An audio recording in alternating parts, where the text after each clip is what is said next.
righty, folks, we are back here on KCAA Radio with the Real Men of Real Estate radio show. This is Patrick Franz, the Note Mentor. I'm your host. I'm back. Thank you for sticking with us because we're here back again with Nathan Turner, the Canadian note guy. And before that last quick break we had to take there, Nathan, we were saying, look, a typical note deal, if somebody wanted to invest into a note, may look like this. House is worth 150,000. The people living there in the house still owe the bank 100,000.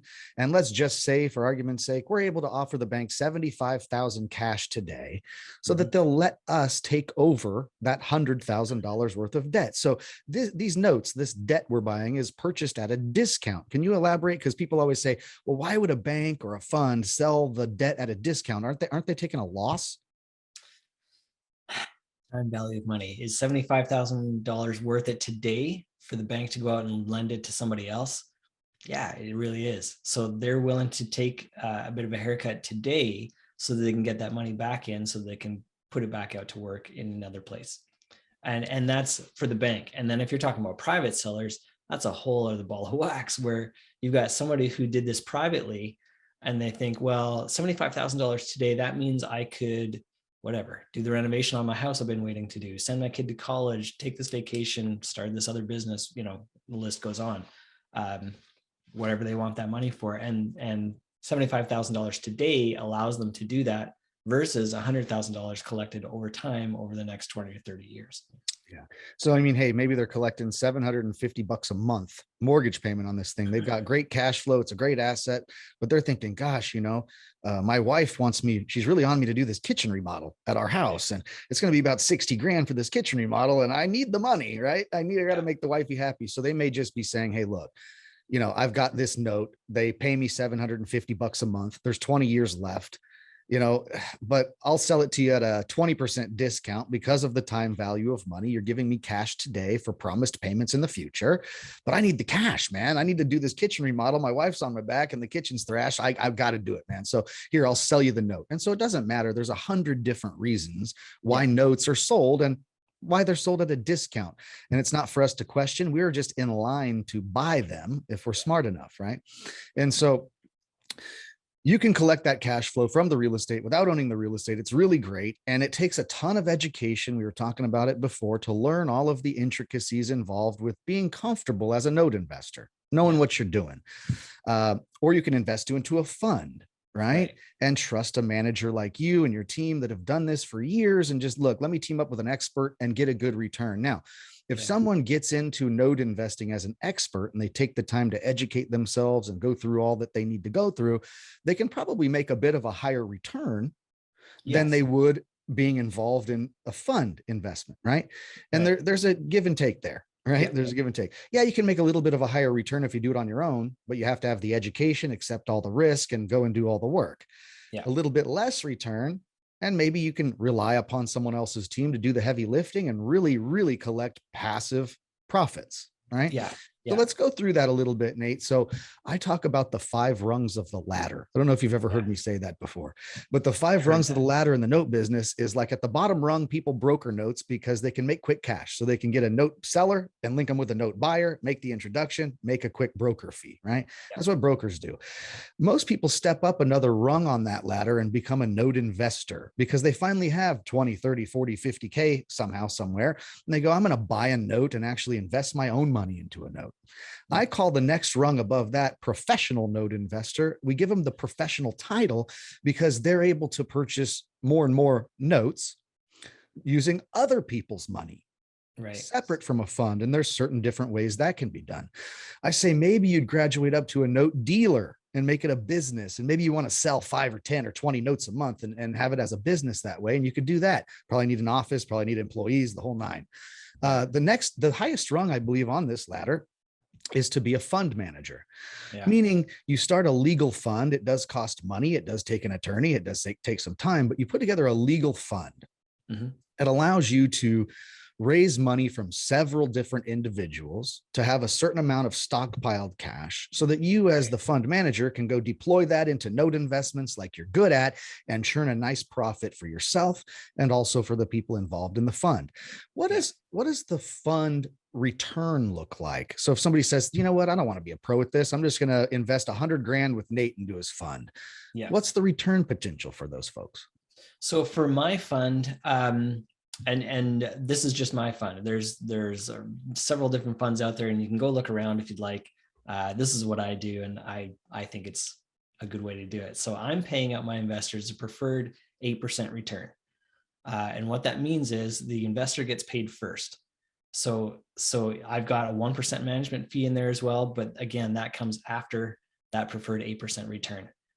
So investor gets paid, I get paid, and then any profit, that's how I actually make my living. I can't make a living off of 1%, but I can make a living off of whatever's left over at the end. So that's how I've chosen to structure it. It's super simple. It doesn't take a whole lot to be able to understand that. What you need to understand is you're getting something that helps people. And I can't say guaranteed according to my lawyers, but what I can tell you is this is a preferred return. This is what we pay, is we pay out 8%. And then you get to just know that you're into this really cool investment, and you can tell your friends all about it, but you don't have to go through the whole thing of learning how to do it yourself. Yeah. And I really have a statement that we've float around, and the statement is 8 is great. It is great. 8 is great. And so, yeah, guys, I mean, come on, if you can have a place to put your money, right, in comparing it to all the other places most folks listening know about, you've got the stock market. People know about that. You can buy a rental property and be a landlord and deal with all those headaches. People know about that. Cryptocurrencies now, right? Go get you some Bitcoin or some Dogecoin and see if you can hit it big and all these things. But when you look at 3 main factors, in my opinion, that most savvy investors look for, right? One factor is risk factor. How safe is the investment? That's one thing people should look at when they're making an investment, right? What's the chances I can lose my money and all that? What's the risk factor? How safe is it? Let's say. Right. Another thing is monthly cash flow. People don't realize how important getting mailbox money every single month that comes in that supplements your lifestyle, or can be compounded and invested more to build more wealth, but that cash flow comes in. Yeah. And the other one is the yield that comes with all of that. Yeah. And so we're talking about safety, monthly cash flow, and yield. It's difficult when you compare notes to every other investment. You can put them on a piece of paper next to each other. You got stocks, cryptos, CD accounts, mutual funds, IRAs, 401ks, cryptocurrency, and you put it all down, everything people know about. And they say, well, I don't know about these notes. Well, you need to, because when you put it on paper next to those others and you compare safety factor, monthly cash flow, and yield, it's really difficult to beat. Now, somebody listening, Nate, they're going to say to me, nah, but I made 26% in the stock market last year, and that kind of stuff, right? And that's okay. Sometimes when you want to create a much higher yield, the other 2 things involved kind of have to take a back seat. Sure. So you can watch your stocks all day long and be excited because they're going up, and you check your charts all day. I'm making money. This is great. Yeah. But it's somewhat risky, as we've seen with a 20% market drop in a short amount of days here. It's risky. And also, unless it's like a dividend stock, which is rare that people do, but you're not even getting monthly cash flow from it. You're just looking at the charts and going, ooh, I'm making money. It's cool, right? So you give up on the monthly cash flow and the safety factor. You go into like a CD account, and people laugh these days. People still put money in CD accounts? Yes, because want to know why? It's extraordinarily safe. It's safe. But the yield is usually less than 1%. You get no cash flow from it. So again, guys, if you compare this, you're putting your money out into an investment that has some safety factor to it, because these investments are collateralized by physical real estate, right? Puts you in a pretty safe position. Still risk involved in everything. Nothing's perfect. You can lose money in notes, guys. Don't get me wrong, but it puts you in a safer position, let's say, than Bitcoin or the stock market. You get that monthly cash flow. Maybe you want a new car. Maybe you want a new car that has a $700 a month payment. And instead of paying cash for the car, you go pay cash for a $70,000 note that produces the $700 a month payment, and that pays for your car, right? So it can supplement your lifestyle by way of extra cash flow each month. Or you can compound that. If you don't need the money to live off of, you don't want to buy a fancier car, that's $700 a month that's coming in, that you could invest that $700 a month profit from your note into some cryptocurrencies or some risky stuff and play, and it's compoundable capital. And then the yield, less than 1% yield in a CD account. Right. Mutual funds and IRAs and 401ks are 2 to 3% when they're doing really good, right? Yeah. And you know, stocks are risky. You can lose money in crypto and all that. And you go, well, look at notes, man. Like it becomes a no-brainer, right? It becomes a no-brainer. So, little story here, real quick, about your adventure and how you went about taking the steps, the rungs up the ladder. You're now a fund manager. Yes. But did you start out down at broker or did you skip brokering?